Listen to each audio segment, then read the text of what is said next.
ఎన్టీఆర్ జిల్లా తిరువూరు పట్టణంలో ప్రజల ఆరోగ్య శ్రేయస్సు కోసం ఉదయం నుంచి వర్షాన్ని సైతం లెక్క చేయకుండా పట్టణంలోని వార్డులు పొరవీధుల్లో పొరతలోనే సైకిల్పై పర్యటిస్తూ రోడ్లను డ్రైనేజీలను క్షుణ్ణంగా ఎమ్మెల్యే కొలుకుపూడి శ్రీనివాసులు పరిశీలిస్తున్నారు. మున్సిపల్ ఆఫీస్ రోడ్లోని గవర్నమెంట్ హాస్పిటల్ సమీపంలో గుంతలుగా ఉన్న ఆర్ఎన్పి రోడ్లో మురికిని చేరడంతో కుర్చీ వేసుకుని కూర్చున్నారు. యుద్ధ ప్రాతిపదికన ఆర్ఎన్పి అధికారులు గుంతలుగా ఉన్న రోడ్డును మరమ్మతులు చేయాలని డిమాండ్ చేశారు.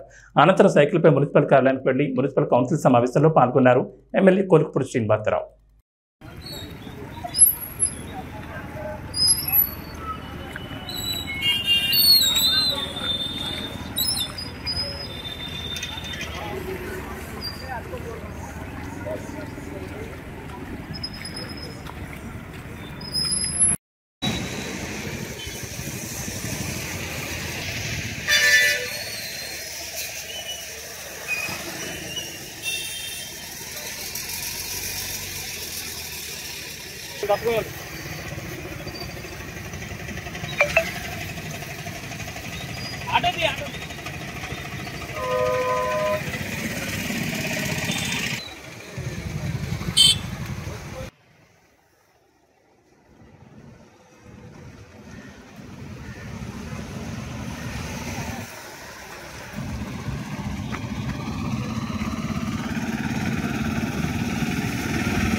Nah.